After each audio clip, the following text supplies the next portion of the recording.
Fortuna est un jeu de Michael Reinecke et Stefan Stadler. Ces deux braves garçons vous proposent d'entrer dans la peau d'un noblion au moment de la Rome antique. Vous êtes une espèce de pecno qui vit à la campagne et vous avez décidé de grimper à la ville, à la grande Rome, pour aller porter des faveurs aux pieds de l'empereur et ainsi devenir l'homme le plus influent de la ville. Nous sommes face à un jeu de gestion à l'allemande, de la rigueur, de la stratégie pure, mais avec un petit dé qui va introduire une dose d'aléatoire que vous allez tenter de contrôler. À votre tour, c'est extrêmement simple. Vous allez devoir faire une action parmi 12 possibles. Et encore, quand je dis 12, ça c'est dans les grands moments, parce qu'en fait, vous n'en avez que 3 devant vous. Vous allez faire une de ces actions, puis vous allez la placer face à un autre joueur et lui piquer une de ces actions que vous allez mettre devant vous, histoire de préparer vos coups un petit peu à l'avance et aussi d'un peu l'emmerder en lui prenant une action dont il aurait eu besoin et qu'en fait vous l'avez pris, ça l'emmerde un peu. Il va vous faire la gueule et ça c'est pas mal. Mais ce n'est pas tout. Ces actions vont vous permettre de récupérer du blé, de l'eau, du vin, des légionnaires, des vestales, etc., etc.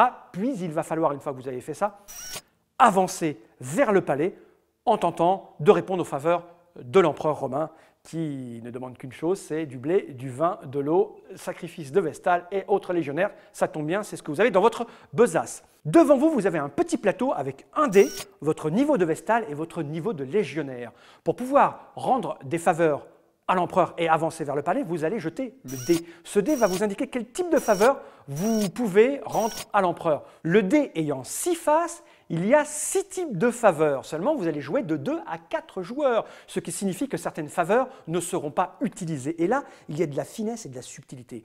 Quand le tour est fini de tous les joueurs, on va poser un jeton sur chaque faveur qui n'a pas été utilisée.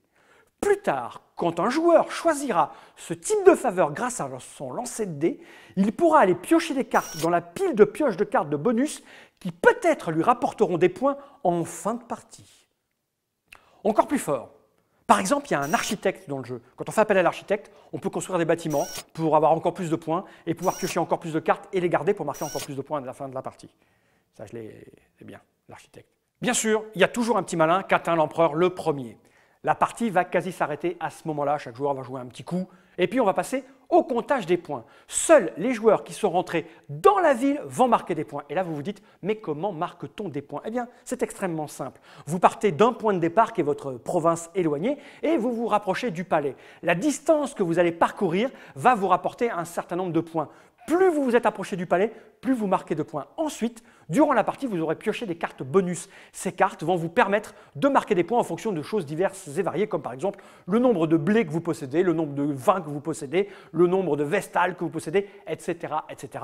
Et bien sûr, le joueur qui aura emmagasiné le plus de points sera déclaré grand vainqueur et il pourra faire la teuf dans le palais de César. Fortuna est un jeu de Michael Reinecke et Stefan Stadler. C'est un jeu pour 2 à 4 joueurs à partir de 10 ans pour des parties d'une 60aine de minutes. C'est un jeu édité en français, La Chance, par Intrafin Games, par Ludonova et par The Master Games. Un jeu que vous trouvez dans toutes les bonnes boutiques pour une quarantaine, 45 € grand maximum. C'est un jeu facile, un jeu fluide, limpide, agréable, un jeu à l'allemande avec du cube en bois. Si vous aimez ça, ça risque de vous plaire. Si vous n'aimez pas ça, ça risque de ne pas vous plaire.